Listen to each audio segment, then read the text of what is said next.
Today we're giving you a very special treat. I don't know.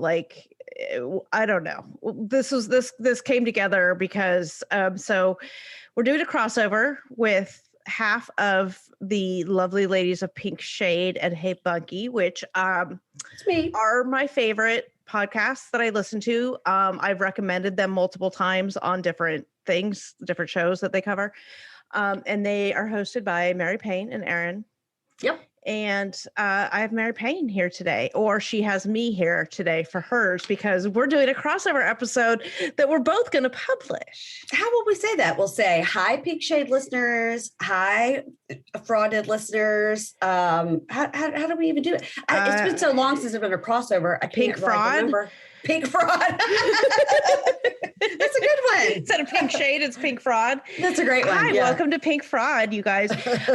So we're doing this because Hanakawa and Aaron are otherwise occupied this week. We think they might have run off to Mexico together without us and just said, peace out.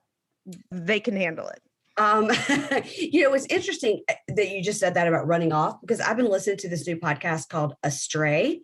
Have you heard this? No, I'm never in my car anymore, which is where my primary listening was. So I have to make a special effort to listen to different podcasts now. I know. If I was still doing Payne in the Pod, I think I'd be totally out of business, because nobody has like I used to always be in the car and always I would cue it up before I got in. I'd have the play next going. I was ready. But this is you guys. I appeared on Payne in the Pod. Yes, you did. I think Twice. even maybe more than once. And it's just called Astray. So it's about people that are seekers, like seekers of truth, seekers of knowledge. And it's all about, so far, it's all about when they go to India. And they call it the India syndrome, is when you get there and you're so overwhelmed by the sights and the sounds and the smells and the activity of it, that they're calling this thing India, because people will just walk out of their ashram and disappear. Like they had a full mental break. And they're saying a lot of that's attributed to an anti-malarial drug you might take. Is that what happened to Jenny when she went? That's what I was going to ask you, because I don't know if you know, but I love an Indian man and I love an Indian accent. So listening to this is just like joy to my ears. Okay, especially talking to this Indian psychiatrist, and he's like, India syndrome just sounds like something, just like Stockholm syndrome. They have to give it a name, but it really doesn't mean anything. It just sounds fancy. Uh-huh. But it's about all these people that go to India, seeking a higher truth or a yoga experience, and then they disappear. They just up and disappear. Mm-hmm. Well, if only that would have actually happened to Jenny. And then, I knew you were going to say something mean about my Jenny. I knew it. Here's what's funny. So you and I have known each other now for years, right? A few years, yeah. We've met in person in real life and stuff. And all the times we've recorded before, I've been at your house, and now we're doing it on the Zoom because COVID. But we have vastly different views and tastes when it comes to our 90-day, and not just 90-day, but some of the other trash TV that we all watch that are all crossovers and stuff, which I think is fascinating, because we are friends, but we have very, very differing views. Like, you love Jenny. And I just love Jenny and Sumit. I just love their love. I believe in their love. I do. I really do. I believe they're going to make it. I mean, until she dies, and then he'll find somebody else. But I really believe in their love. I love an Indian man and an Indian accent, so maybe that's the part of the problem. So you're a little biased. But you just think she's real dumb, I guess. She's dumb and she's an asshole. She, when I outed the Sumit is married stuff, and one of the things that I said was that I believe Jenny knew. Now, I have admitted this publicly, that after watching the producer of that segment on 90 Day Bears All, I am wrong. She did not know. And I told you she didn't know. What? And I've admitted this because people like to give me 1-star reviews because they disagree with that assessment. So yeah, I get that. Yeah. So, they and apparently the amount of self-hate I have needs therapy. I'm like, I'll tell my therapist. Have they listened to Hey Bunkie? All we talk about is the shit that's wrong with us, or our husbands, or our kids, or whatever, or our dogs. Yeah. Oh my God. So when I outed them on that whole segment, she messaged me, she DM'd me, and she was like, all mean about it. And she was just like, take it down. Da, da, da. I was like, oh, rebuttal.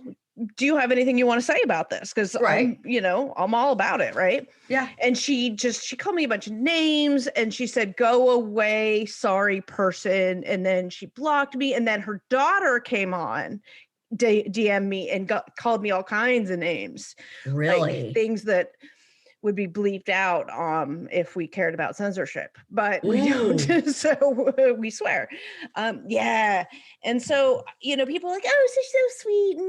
And no, she's not. And then I just watch her, like, I watch Bears All, right? Which is so good.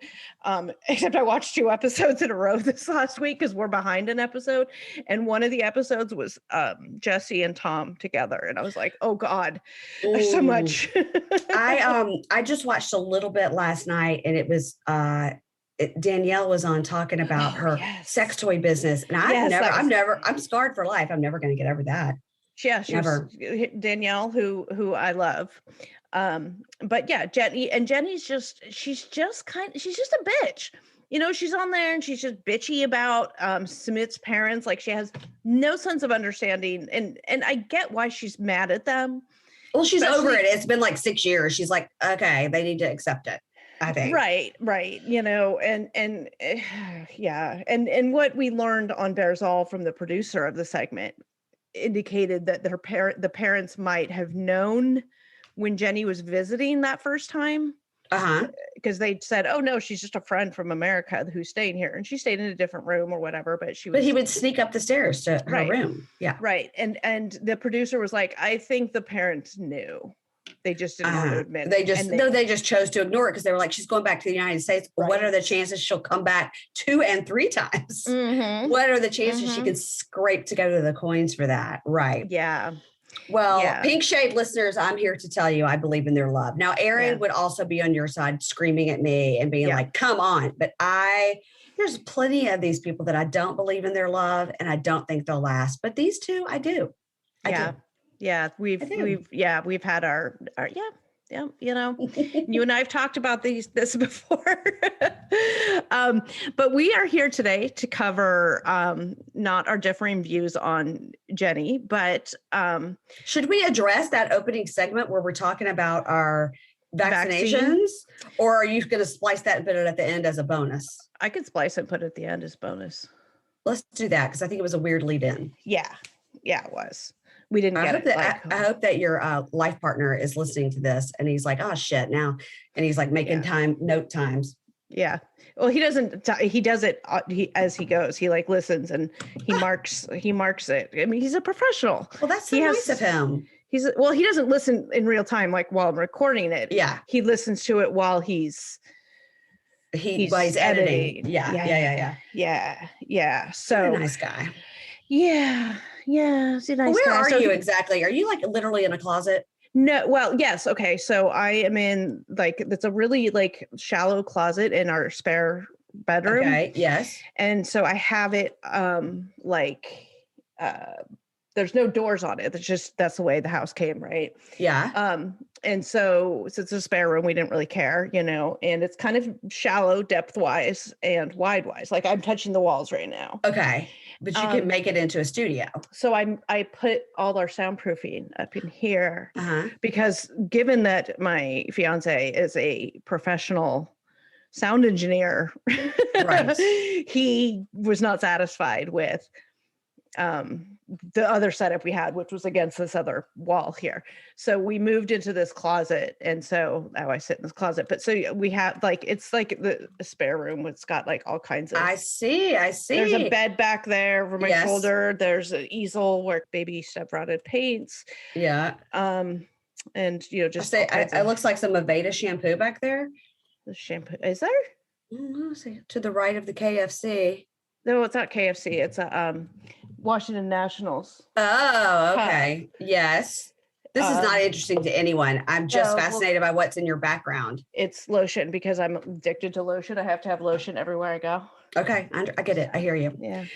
Well, That's funny because like I was recording with my friends yesterday about the Meghan Markle, and they literally live in the middle of nowhere in Tennessee. And it's like nothing but huge wood furniture, hardwood floors, hard doors, and glass windows everywhere. I go, girls, we're going to have to do something. You want to talk about two of them sharing one set of headphones. So that little mic that hangs in between, and then all that sound. I kept turning my echo control on and my echo control off. I was like, girls, and so they were like, what if we close that door? I go, will that make your Wi-Fi worse? Because that's another problem. That's the other problem. Yeah. God, it was so funny. I was like, it's really important to have like soft surfaces.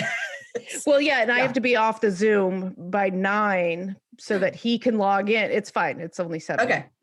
So he can log in to work because we use the same Zoom account. Okay. So like I will use Zoom for like my AA meetings that are like at 7, or whatever. Okay. And then he gets on at 9 to do his show because he produces a news radio show that comes out at 5 a.m. Oh, it's like for the early birds. Yeah, it's a national news show. Yeah. Okay, well now we bored everybody. I've bored myself. I just yawned like I'm bored myself. To put timestamps in of when we actually start talking about the show because And by the way, since Erin normally I do Love After Lockup notes, and she does 90-day notes. I don't have a note. I'm just going to have to be going off my brain. Well, what's interesting too is you guys do recapping, and we don't recap. We comment. We commentate. What's the language? I don't know. You're commentators. So yeah, we just express our opinion and talk about certain aspects of the show. So I'm good at that. I'm very good at that. So guess what? We're gonna have to like fight over it today. But it's okay. It's all good. I don't think I've talked to you lately about what your opinions are on this latest cast. So that'll be interesting. I love this cast except for the repeat offenders. You love this cast. Okay. Except for the repeat offenders. Now, do you love them like they're good TV, or you're like, oh my gosh, these are all my best friends? Like which? I love them like they're good TV because it reminds me of the like 90-day like of yore. I was gonna say of yore. That's of yore. 90-day of yore, which is like it reminds me of like the first, second, third season where these are couples who've met like organically, right? Mm-hmm. They've met like while one was traveling in the country or something like that, whereas a lot of our later stuff is more heavily scripted. And it's also, these are people who were like found each other online and stuff. On the internet. There's nothing wrong with that. It's just a completely different dynamic than say like Jovi and Yara, who met and traveled together and did all these things. And they've both said that they're not even sure that that marriage is the right next thing, but it was the only way for them to be together in America. Right. So we've always said, the 90 days isn't supposed to be for you to decide that's right. Whether you want to marry the person. That's supposed to already be a done deal when you get engaged. That's why it's called a K1 fiance visa, right? Right. Uh-huh. So, you're supposed to, the 90 days is supposed to be for logistics to get married. Well, like I love how Stephanie's always like, my 27-year-old fiance Ryan. I'm like, as far as I can tell, you're not engaged. You have your own ring in your pocket that you've given to him that you did. How are you calling him your 27-year-old fiance Ryan when you never got engaged? Right. And like there was like, I can't remember if it was on the regular show or on Bears All, it all kinds of blurs together sometimes, that they interviewed him and they talked about basically like he was talking to the producer about how, she basically said, well, hey, do you want to come to America? Okay, well, we have to be engaged for that to happen. And she's like, okay. He's like, okay, I guess so. That is okay. All right. Well, I literally don't even want to talk about them because she's so problematic and that whole storyline is so upsetting. I would like to talk about Harris and his got 3 kids at home and not just sure. I'll go with you to Michigan. Right, Harris. Sure. Right, Harris. Right. Okay. So we're gonna recap and commentate on this most recent episode, right? So okay. So I'm trying to remember because it's been a whole like day and a half since I've seen the episode. Stephanie and Ryan / Harris, like, okay, that whole thing.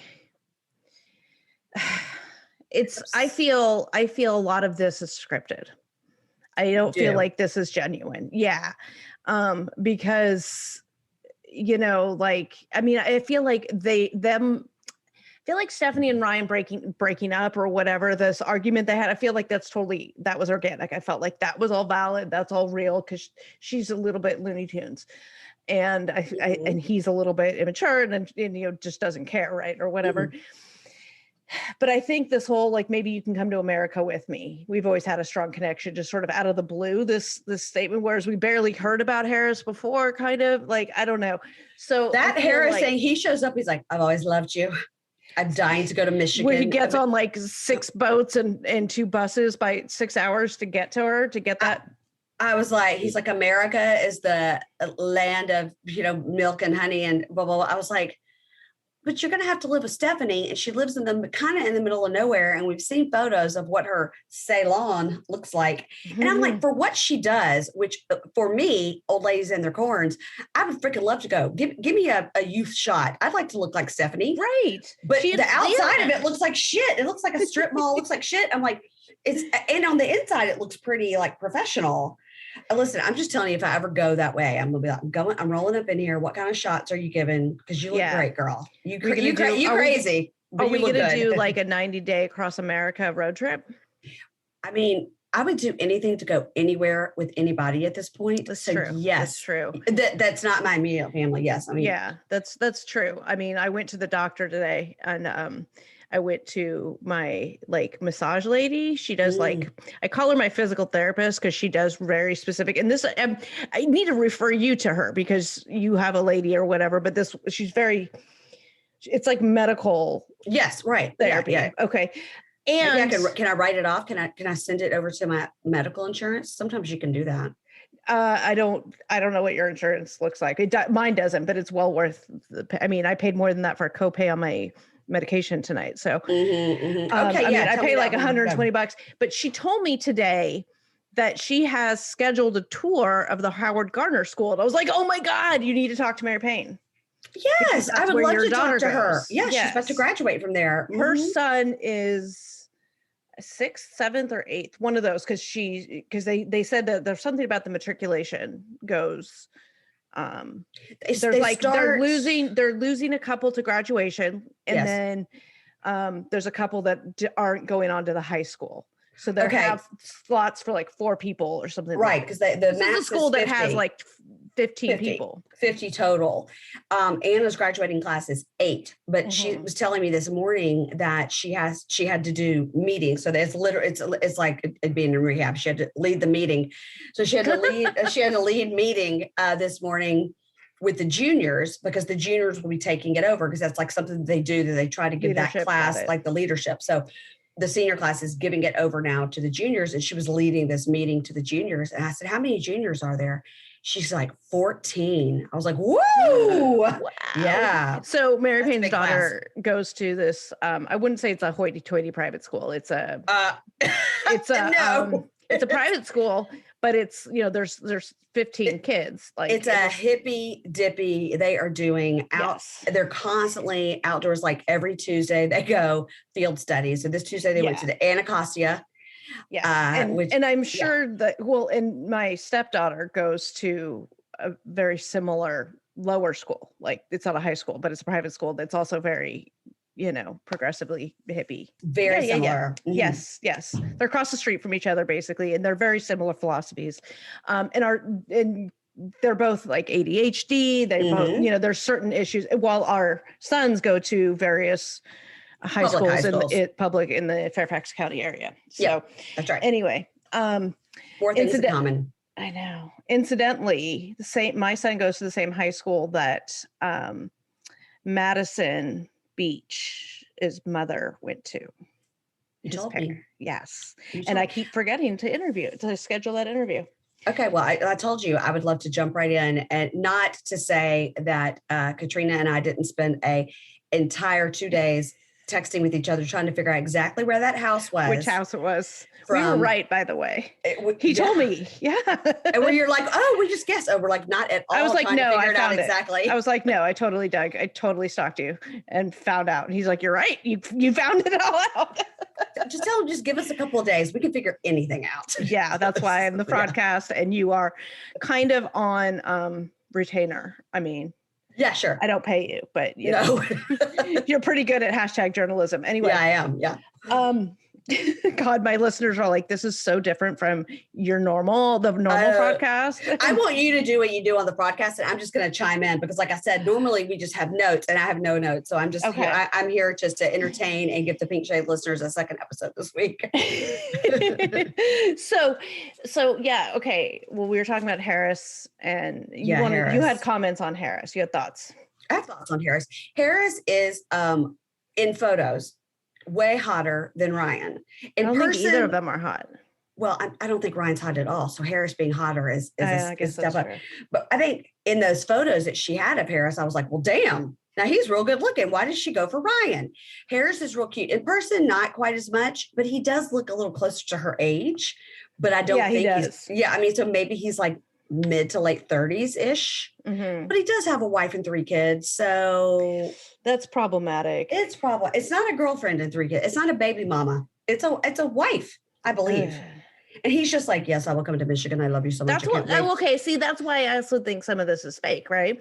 Now, I don't know if you watch Bears All, but we watch it and we cover it on our Patreon. That's patreon.com/the Fraudcast. Okay. So one of the episodes of Bears All, they had Harris on. Well, they had Ryan on first, and then they had Harris, and Ryan left the stage. He wouldn't be around. Yeah. Okay. I saw it. So in that, isn't that like Ryan was saying, like, he doesn't.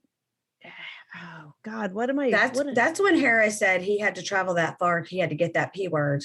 Right. And he's going to hit that P word. And that was some good P word. And he didn't care about that. Because he was talking about the first time that he hit that P word. He said P word, but he didn't say P word. He said the real word no less than 6 times. I know. So you're just like Aaron, you're going to say the word. I can't say it. It was so offensive and gross. I know, which is so funny. Funny. I mean, I guess that's why it's funny, but oh God. Awful. Yeah. So there's, that whole thing. I mean, and there really wasn't much else to their scene, right? I mean, have you heard that there's going to be yet a third person before she leaves, that she goes from Ryan to Harris to a third person? I did not hear that. I have not had my ear to the ground on this. I heard that on the Reddit, that she does in fact come clean on her promise. I could give these shoes to any cabana boy. You're right. Oh yes. God. Yes. She does find one. My understanding is after Harris decides like maybe he shouldn't leave his wife and 3 kids, and she finds yet a third. I don't know if it's on this trip or later. I think generally a lot of my listeners, at least the ones that are active on like Instagram or something, aren't real big fans of the whole storyline anyway. They think she's ridiculous. They think she's drugged out. And, I'm not going to comment. Allegedly. Yeah. Allegedly. But she does look like that last Xanny bar kicked in. She does look like she's having a little trouble keeping that one eye afloat. Yeah.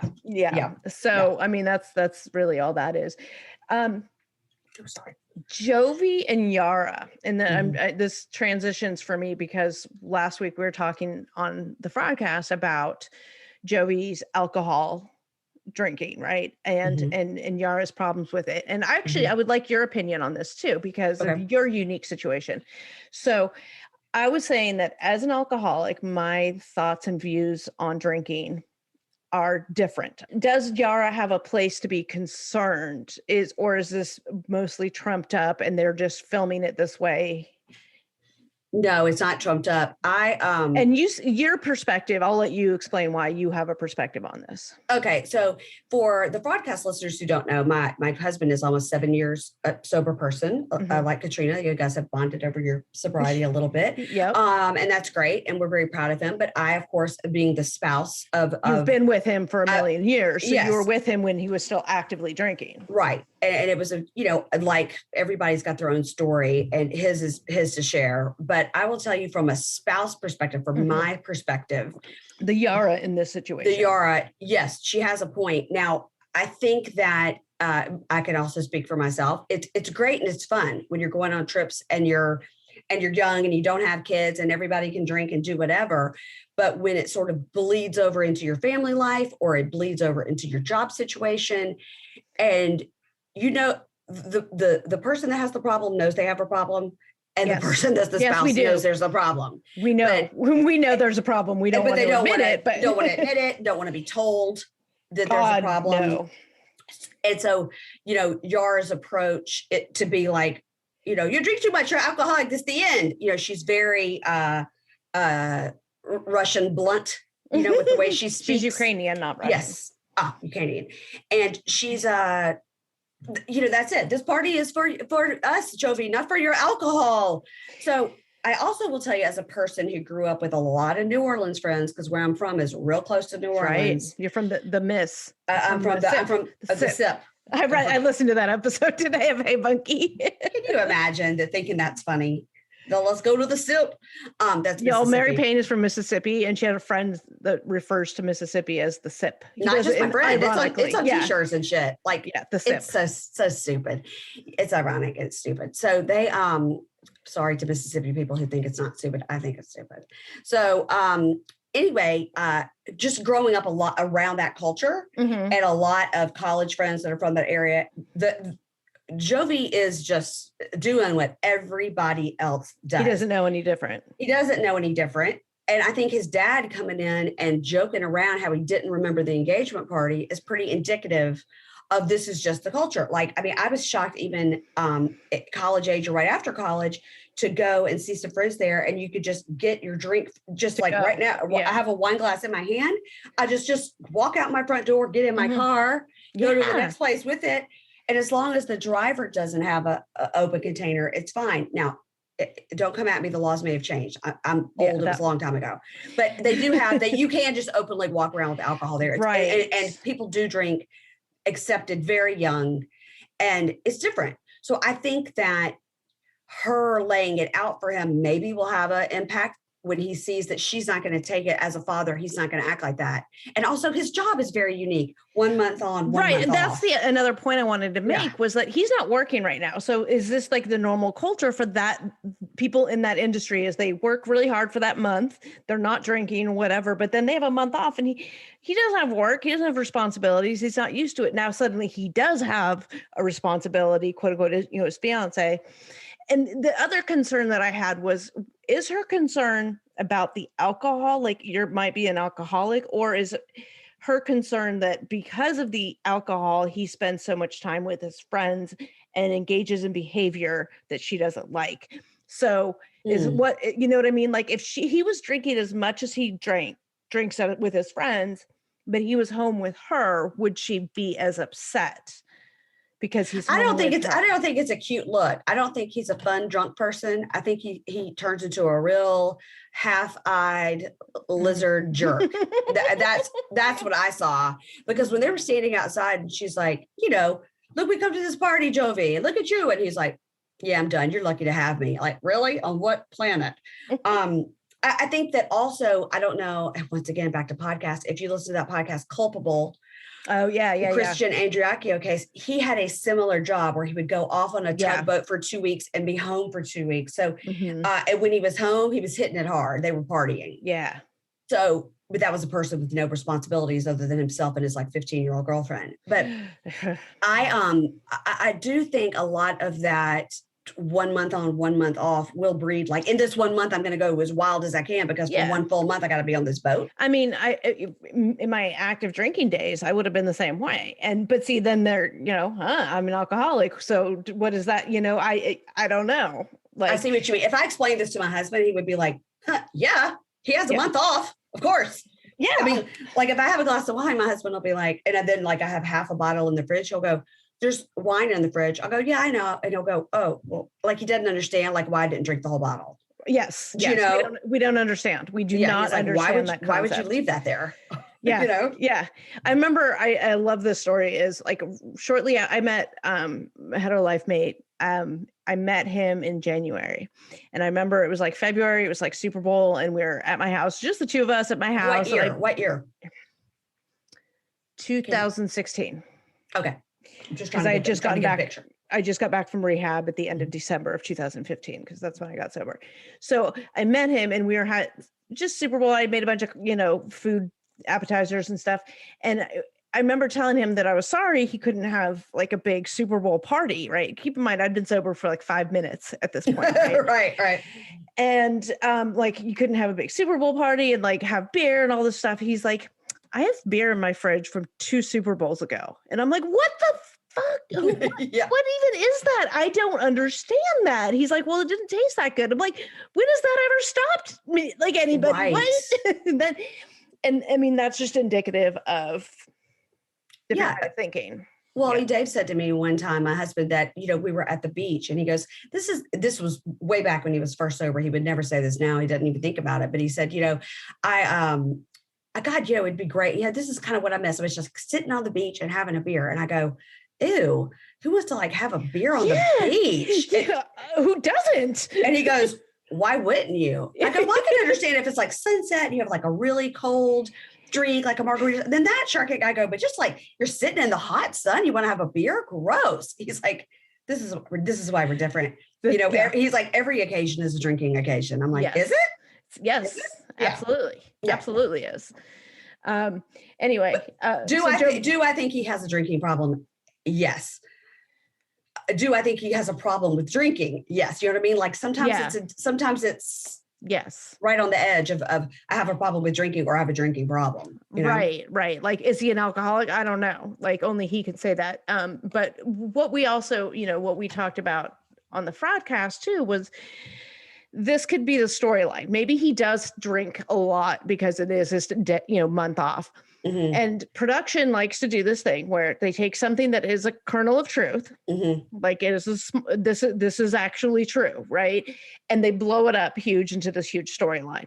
Is that what they're doing with Jovi? Like, are they making it into this storyline and always making sure he has booze with him when he's being filmed, or is he drinking like that all the time? Like, we don't know the context. I got the feeling from his friends that we talked to that he's kind of that gross guy at the strip bar that's like stuffing the dollars in and like, I'll be here all night, folks. So let's talk about Jovi at the strip club. Okay. For his bachelorette bachelor party. Mm-hmm. What are your thoughts on that we saw this week? I think his one friend, Klein, right? That's the guy that left. I don't remember the names. Because they were like Caleb and Klein, or they had similar, Cody and Klein. So let's just say that Klein's. Calvin Klein. Yeah, let's just say Klein's the one that left. Klein's probably the one that stayed. Anyway, the guy that left, I think, was real smart. He's like, there's a camera on me. I have a wife and a baby at home. I'm leaving. Right. Now, whether or not the cameras went down and he came right back, I don't know. But I think that he was like, I'm no dum-dum. And I know what happens when you go into this place with Jovi, who like apparently has his own monogram table because he's there 7 nights a week. Right. So I think that something happens up in that club. I was getting really annoyed with he hadn't packed yet, which drove me crazy. That just made me twitch because I would have to have packed before, but that he hadn't packed and that he, does this. Okay, might as well. I'm not going to sleep. I'll just stay up, whatever.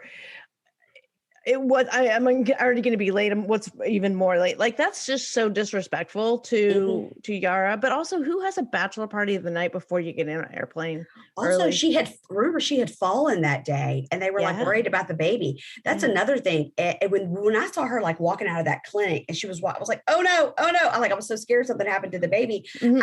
I would have been like, guys, I can't go. When we get back, we'll do like a blowout, something like we'll go do something crazy that I'm just married. But she fell. They're all going to Vegas with him. Like, why can't, the whole, and then there's the whole, like, this is just on bachelor parties in general and bachelorette. Like, it's your last night of freedom. Okay. How is that night any different from any other night where you're engaged? Are you like, does that give you permission to have sex with the stripper and that, like that whole last night of freedom thing, like never, I'm like, as a concept, I don't understand. Yeah, pardon me. Like, go out and have fun, have a blowout with your friends. Sure. But it's not like it's the last time before you're going to prison for the rest of your life. So you have to have sex with everything that moves. I mean, that's not how that works. When you're engaged in a committed relationship, you don't get like, hey, 2 nights for your wedding, you can fuck somebody. That's not how that works. Not how it works. Jovi, mouthhole. No, the old Jovi. Oh, he just needs some braces. He'll be fine. So when this pandemic started, Hetero Life Mate, he started working from home and on a completely different schedule. So this meant that I was now in charge of planning and cooking dinner for the entire family. So this freaked me out, especially when a trip to the grocery store is stressful and I just really can't be going. But then I found Gobble. Gobble is the meal kit delivery service designed for real life. I've got one kid in virtual school and one kid in in-person school, and Hetero Life Mate is working all kinds of wacky hours. But with Gobble, no matter how crazy your schedules are, we can still get a nutritious, flavorful homemade dinner on the table where I sit down with all of the kids because it only takes 15 minutes. Definitely. And I mean, Gobble does all the time-consuming work for us. They pick out the healthy quality ingredients. One of my favorite, they pre-portion and prep the ingredients, like even chopping up the vegetables for you. You just pick the meal from Gobble's extensive dinner menu each week, including a variety of flavors, classic dishes, global recipes, and delicious vegetarian options. Plus, they do have a line of lean and clean recipes that have low calorie and low carb options.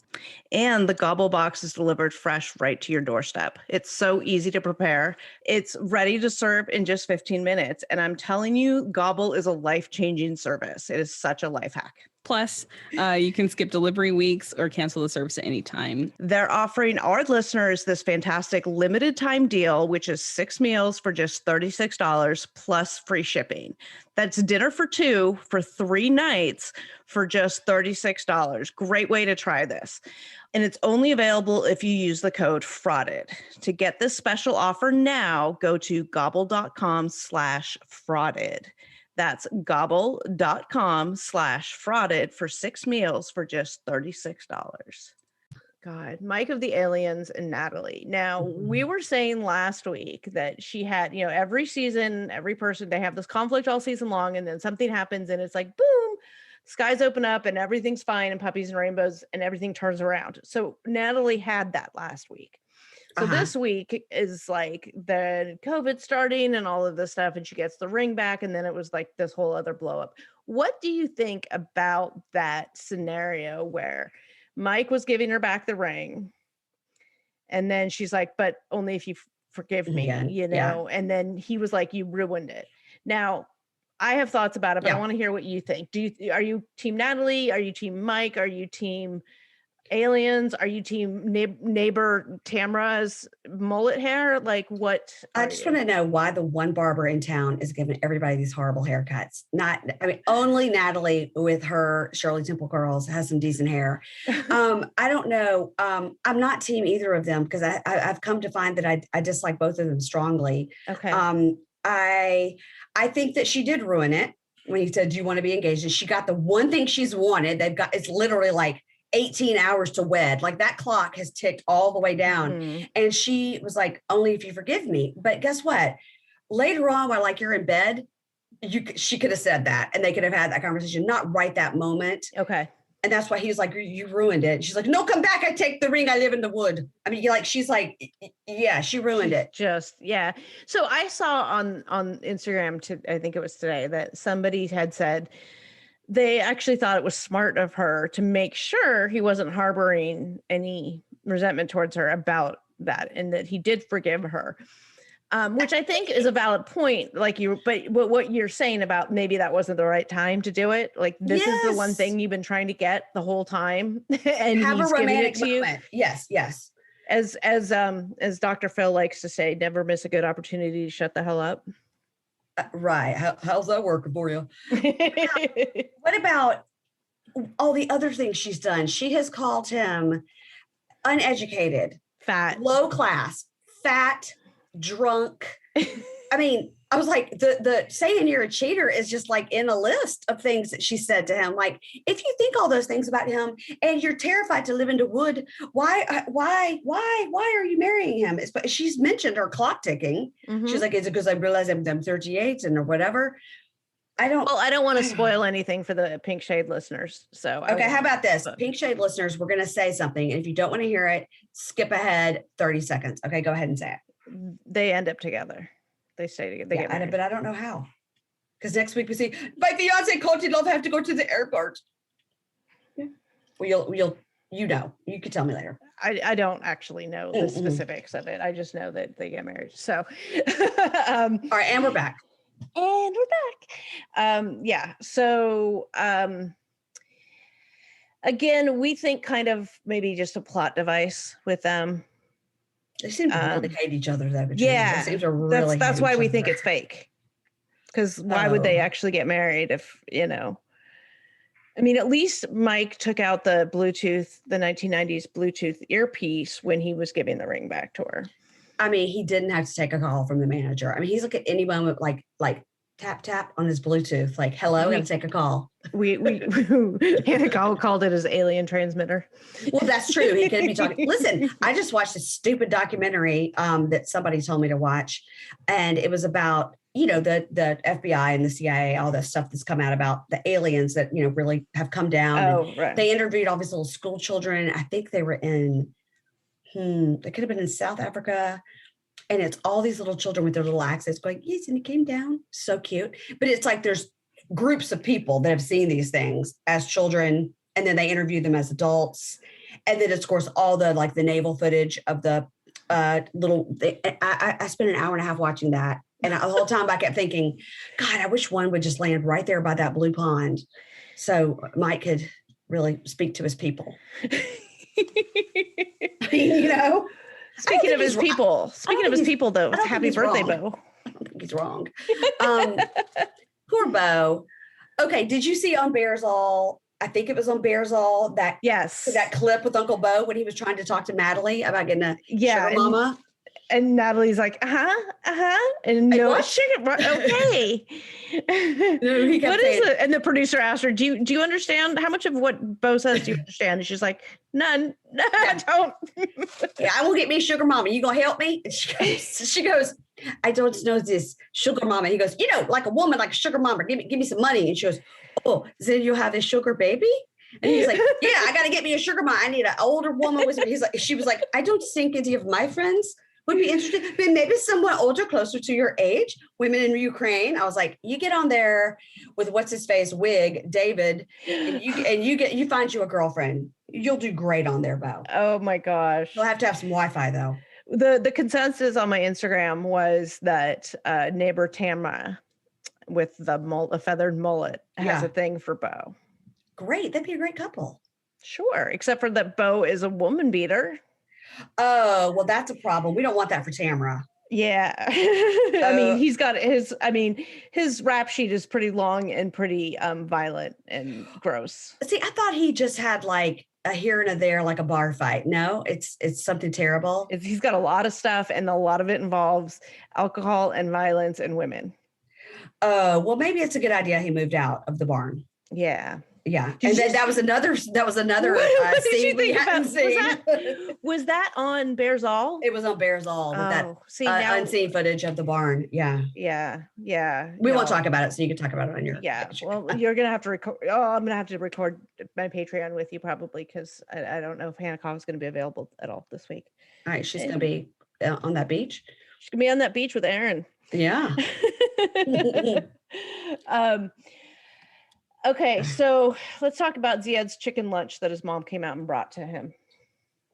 How happy do you think Erin was when she saw Ziad walk up in that skin tight get up? Oh my God. His clothes are really something. It's almost like a Saturday Night Live skit. Like, almost. He's almost a parody of himself because his clothes are so tight. So Rebecca said something that really triggered me. And so this whole, like, I need to get married before Ramadan thing. No, I said I don't really like the returning couples, right? Because so much is scripted. And I think in particular is also scripted with them.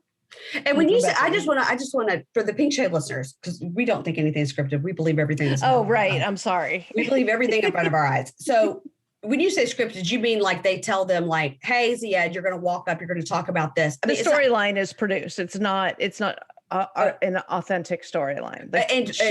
okay, they're sort of telling them in this conversation, we need you, sort of like the Real Housewives, right? They just say like, you guys are all going to lunch, but while you're there, you need to move this plot point along in your conversation. Yeah, like with them that, okay, your big concern is going to be, you're going to do the storyline about he wants to get married before Ramadan and you don't, and it's going to be conflict. So go. And then they produce, they make that happen. We've never seen him take such a stand.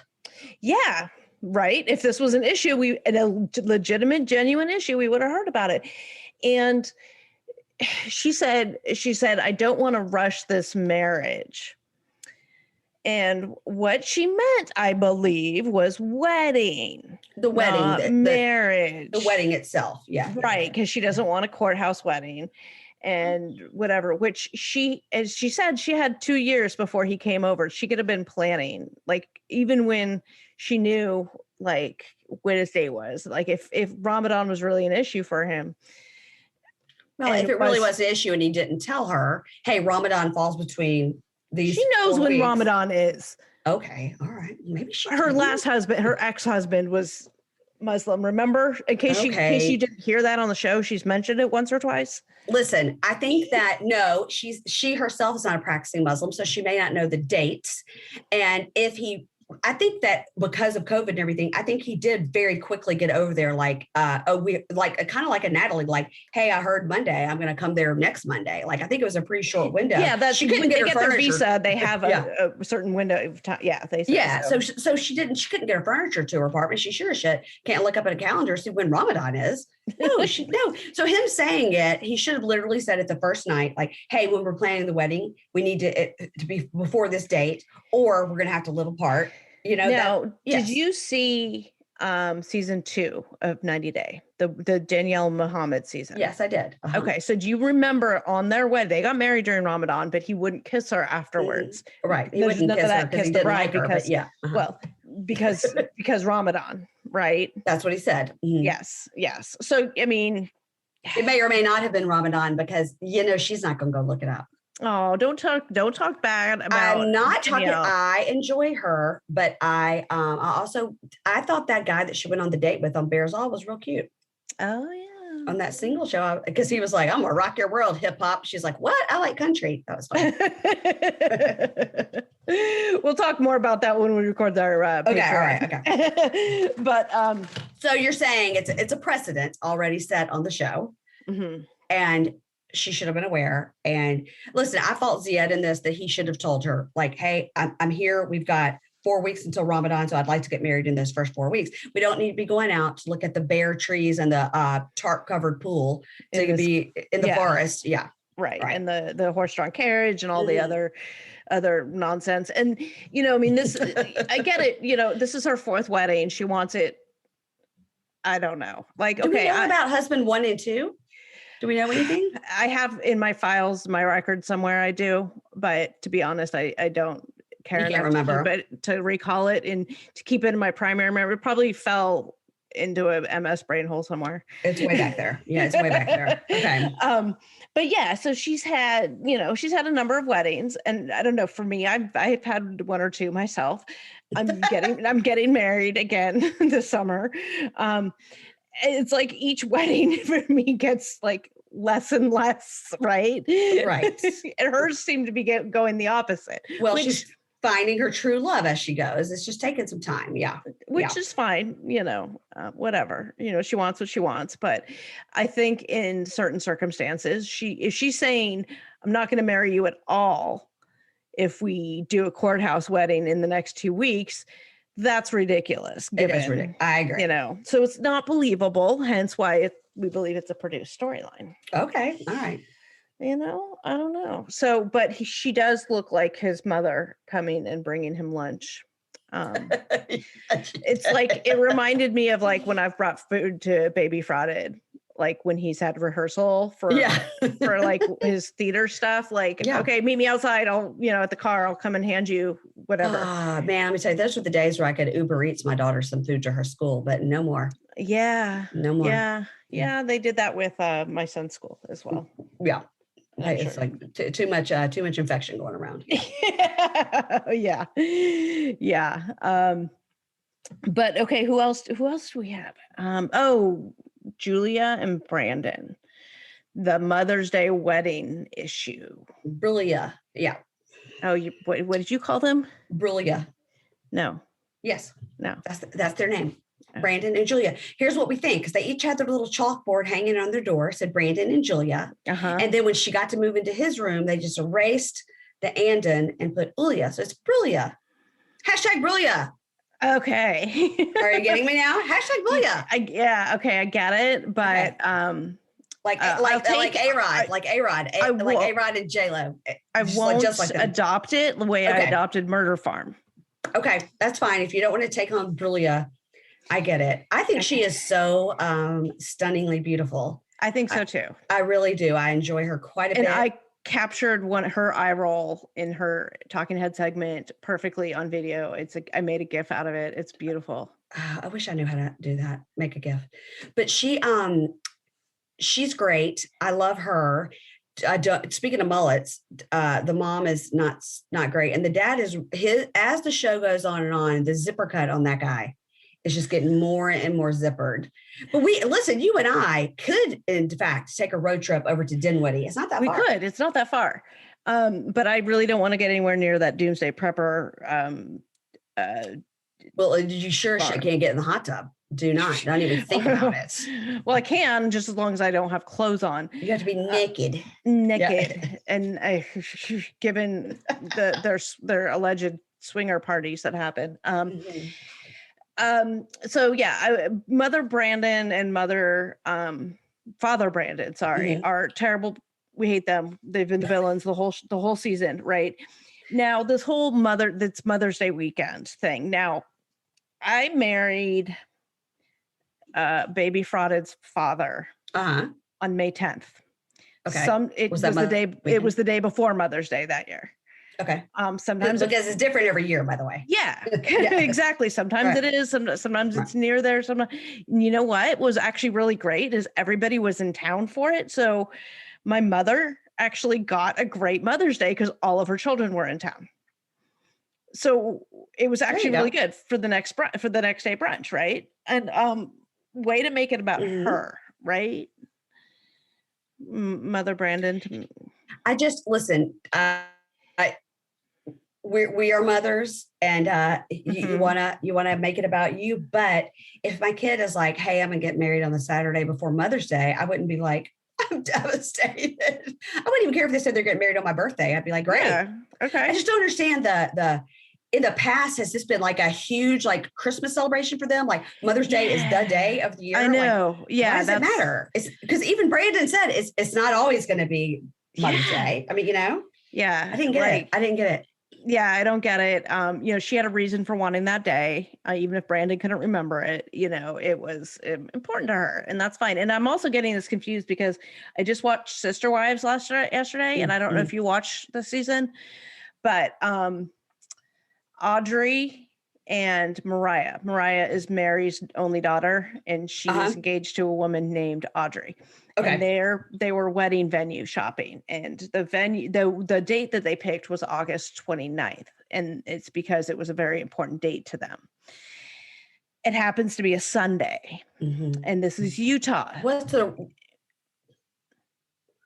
But why is August 29th important? I can't remember, but it was like the 29th why is August 29th important? It was important for them for their birthdays, the 29th. I don't know. It had some significance for them, and they really wanted to do it on that date. Okay. But the venue that they wanted is closed on Sundays because Jesus. So they couldn't accommodate an August 29th wedding. So what do you do? It wasn't resolved this week, so stay tuned. Do we have more couples? I don't remember. Do we have other couples? See, Brandon and Julia as a couple trying to work out their shit. I like Jovi and Yara trying to work out their shit. Yes. I don't know if you want spoilers on them. I want a spoiler, so everybody skip ahead 30 seconds. What's the spoiler? They're married. They have a baby. Baby was born in September, baby girl. Oh. Yeah. Well, we also found their wedding certificate, their wedding license certificate from Clark County, Vegas. So, yeah. So Anyway, so her wedding dress shopping with mom was cute, I think. I didn't like the dress she chose was fine. I liked the other one better on her. But yeah, so I think that's it. I think that's all the 90 days. Like you didn't like the one with the plunging neckline. The one that she picked was my least favorite of the two. Tarek and Hazel? Did we see them? Oh yeah, I forgot them. Okay, so their whole thing with talking to Minty. This is just a continuation of their same storyline, which bores the crap out of me. And let's talk to our ex-girlfriend to find out what would be good, what we're doing wrong about why we can't get a girlfriend. Yeah. So I don't know. What are your thoughts on that situation? On Tariq's thought on let's contact Minty. I don't know if I believe it. Do you know what I mean? Mm-hmm. Although I do love him. And then also we forgot about Shithead and Amira. Oh God. Andrew and Amira. Okay. Mm-hmm. All right. Thoughts. Okay. Well, my favorite thing to do on a Monday is to repost all the Andrew hate posts about Andrew is such a douchebag posts. And I love to repost those. It's like my favorite thing to do on a Monday after the show. So now that's not to say that Amira doesn't hold some responsibility. You know, she's an adult. She made these choices, but I believe that he kind of gaslights her in a way that is ridiculous. And he conditions his love on, if you loved me, you would do this. And if you did that, you would do this if you loved me, if you believed in us and all this stuff. And she, for some reason, her self-esteem is in such a low place that she believes that she has to do this for this guy. And she's not like going to be a Yara who's going to stand up and be strong about what she will and won't tolerate. Amira doesn't seem to have that piece of that self-esteem. So this is my boyfriend. He loves me. I love him. And he's right. Of course. Okay. Well, I'll believe him. And I just, whatever it is, I want her to get some stronger self-esteem so that she doesn't believe his bullshit. Is she stuck in a hotel room in Serbia for 14 days, or can she leave the hotel room? Oh, that's a good question. I mean, spoiler alert. She doesn't get on the plane to go to America. Skip 30 seconds.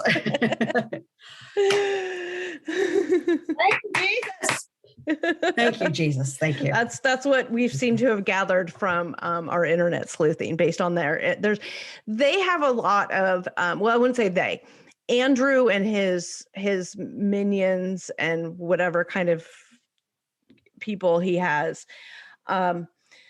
are doing like on Amira smear campaign, and Amira's not responding to any of it. She's taking the high road and just like whatever, but he is constantly putting out things to respond to the Amira love on the internet and all this stuff about people telling him he's an asshole. So he puts a lot of dirty laundry out there, including text conversations and stuff. And by reading these conversations that he puts out, you can tell what has occurred with them. And so that's been his MO. And like I said, she's not responding to it. And you keep that up, girl. Keep not responding. So, I mean, he's just showing his own ass. She posts a lot of pretty pictures. She posts a lot of pretty pictures on Instagram. Yeah. Yeah. And I know, there's a crowd of people who are like, she's a grown ass adult. She got on the plane on her own free will, all this stuff. I get that. But I believe that, she had this sort of like, not like he mind controlled her, or brainwashed her, but there's a certain amount of digmatized sort of thing that happens, especially when you're with somebody who's manipulating, controlling, gaslighting. Right. Yeah. And he has shown himself to be that kind of asshole. So every time like there's a big wave of, oh God, he's such an asshole. Like, and then he comes out to try to defend himself, to try to make Amira look bad, therefore negating him being an asshole, I think is what the argument he's trying to make. And his minions, his mouthpieces, surrogates as they were. So that's what's happening with them. Not working. Yeah. Mm-hmm. Yeah. I Not think working. Everyone still thinks he's an asshole, because guess what? Thank you guys for putting up with all of this. Thank you for tuning in to this wonderful crossover episode. And let's see, Mary Payne, why don't you tell the Fraudcast listeners where they can find you guys? Okay, you can find us on Instagram at Pink Shade Pod or at Hey Bunkie, which is our Patreon only podcast, and take a listen. We cover 90 Day and Love After Lockup, and usually on Thursdays we cover Bravo. It's kind of a weird time in the COVID when we don't do it consistently as we should. And then we, of course, just like the podcast, we have Patreon for Pink Shade, and this week we talk about the Royals. Last week Erin talked about Jesus Camp. Like we got some good stuff over there. Yeah, and you did a really good series on that Chris Watts American Murder Nightmare Next Door, Ding Dong, the murderer next door. Ding dong, I'm here. I'm the murderer. Yeah, yes, that one. That guy. Shanann, that story. Yeah, there's a lot of stuff. So those are Pink Shade and Hey Bunkie are my favorite podcasts to listen to. And you guys cover like Marrying Millions over on Hey Bunkie, and Seeking Sister Wife when that comes back. And you guys Temptation Island we're doing right now. Yes, and other fun trash stuff like that. And so they cover that. So we'll link all those in the our show notes. And for you Pink Shade listeners who don't already know me and listen to me, and I'm not talking to those of you guys who hate me, because I know you're out there too. But I am Frauded Media at Frauded Media, and at Frauded Media and Fraudcast. Yeah, wherever you get podcasts, and everything will be linked. And thank you guys for tuning in, and we are dumpster diving so you don't have to.